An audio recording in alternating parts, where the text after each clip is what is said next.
Bueno, el tema ya ha generado algún tipo de inquietud en la región, no solamente en Brasil, sino también en nuestro país.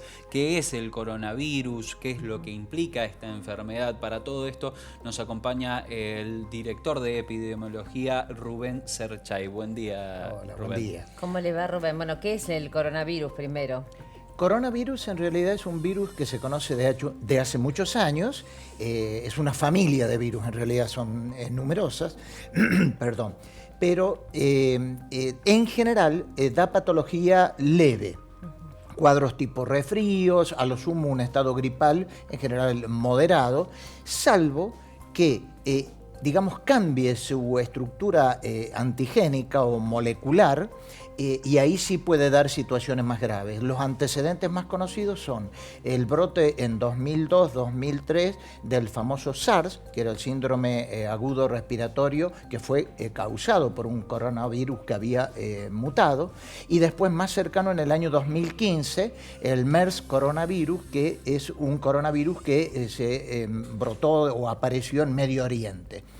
¿Qué ocasionaron muertes? En ambos brotes fueron importantes, pero se limitaron. Actualmente el nuevo coronavirus detectado, por eso se llama novel coronavirus, que aparece aquí en esta ciudad en el centro de China, ya ha sido caracterizado en la estructura molecular del virus, ha sido identificado y se supone que ha migrado de la parte animal, o sea, porque estos coronavirus, debo aclarar, que afectan tantos animales como a personas.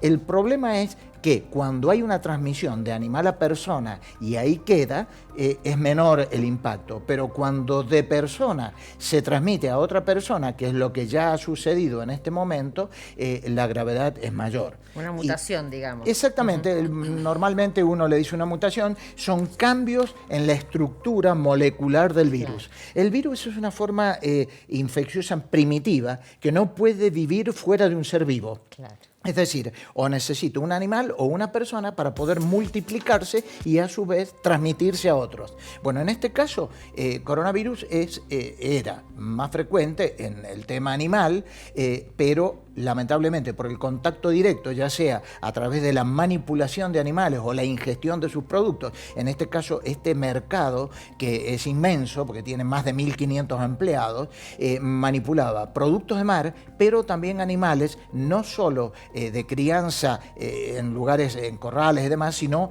animales salvajes. Por eso es que todavía no se ha podido identificar, hay hipótesis, pero no está totalmente dilucidado de qué animal se produjo el contagio. ¿Qué especificidades tiene este novel coronavirus? Bueno, este novel coronavirus tiene digamos, potencialidad de dar casos más graves.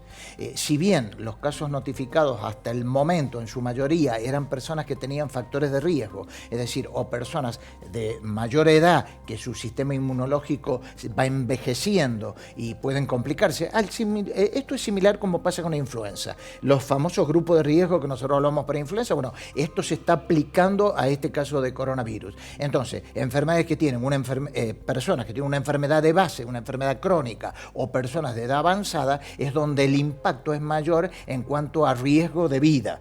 De todos modos, hay casos en personas más jóvenes también, o sea que el contagio hasta ahora se ha producido en distintos niveles de edades, fundamentalmente, inicialmente fue por contacto directo de personas que habían asistido a este mercado, pero por ejemplo, el caso que se diagnosticó en Estados Unidos fue una persona, un viajero que había estado en Wuhan, pero que no había estado en el mercado, lo cual alertó la sospecha de que ahí se había contagiado de otro sitio.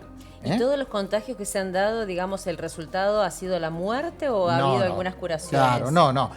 Por ahora la letalidad está oscilando entre un 10, un 20%. Es decir, que sería de baja, entre comillas, baja letalidad.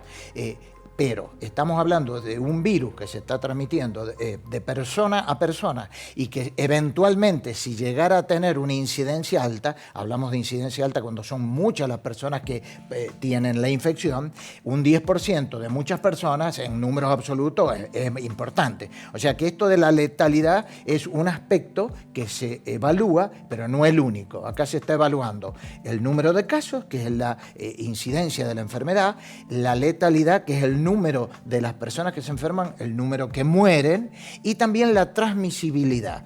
Por el momento se consideraba de una transmisibilidad reducida, pero esto puede ir cambiando. Serchay, siempre que ocurren este tipo de casos, comienzan las inquietudes. ¿En qué lugar estamos nosotros? ¿Qué tan lejos estamos? ¿Cuál es la situación de la región Latinoamérica y Argentina? Bueno, en principio nosotros tenemos un bajo riesgo. Bajo riesgo es cuando por la situación geográfica, por el tránsito, el tráfico aéreo que hay del lugar donde se produjo el brote a nuestro país, no es tampoco tan importante, o sea que el riesgo podemos decir que es bajo, pero no es nulo. Ustedes saben que con el transporte internacional, los vuelos, en 24 horas estás de un continente a otro y hay personas de origen chino que viajan a nuestro país. Sí, sí, sí. Y también de nuestro país que viajan hacia la China. Por supuesto que con este alerta los viajes a Wuhan ya van a ser muy restringidos, tal es así que el aeropuerto de Wuhan tiene prácticamente un bloqueo. O sea que ahora ya hay una situación que se llama de contención para evitar que el virus se propague. Pero el riesgo no es cero. No hay casos bajo. En Argentina no. Y el caso de Brasil que ustedes comentaban en la introducción. En México están investigando uno. Claro, y en novedad. Estados Unidos hay otros casos que están investigando también. Lo que pasa es que el diagnóstico de la sospecha implica que la persona presente fiebre y algún síntoma de enfermedad respiratoria aguda, pero que en las últimas 2 semanas provenga de la zona donde se ha iniciado el brote, que por ahora es Wuhan. Claro. Esto no quita que si llegara a haber casos que se empiezan a extender, ya el riesgo y el origen de la procedencia o a dónde ha viajado la persona se pueda ampliar. Por ahora estamos con esa recomendación. Y quiero aclararles también, para la tranquilidad de las personas, que nosotros en nuestro país y en la mayoría de los países del mundo hay un sistema de vigilancia que se llama de infecciones respiratorias agudas, que básicamente está a la expectativa de la introducción de algún virus nuevo, ya sea un virus influenza, que es el que más frecuentemente uno investiga, u otros virus respiratorios. Entonces, por el momento, ese sistema está en alerta, pero no estamos en alto riesgo, ni siquiera en riesgo moderado. En China están todos con el barbijo. ¿Por qué? Bueno, en China ya tienen la experiencia de la época de la pandemia, que las medidas de prevención generales es la evitación del contacto con el virus a través del lavado de manos, a través del evitar los espacios o las aglomeraciones de gente donde hay personas que tosen, estornudan, y el barbijo simple, que es el barbijo quirúrgico que le llamamos, es una medida de barrera que se utiliza y es útil, así como el lavado de frecuencia de mano, el alcohol en gel, y son medidas generales. En este caso son las únicas porque no tenemos vacuna. Para influenza tenemos vacunas, tenemos medicamentos que se pueden utilizar, como es los el Tamivir, por ejemplo, para un caso de influenza, pero para coronavirus no tenemos una droga específica.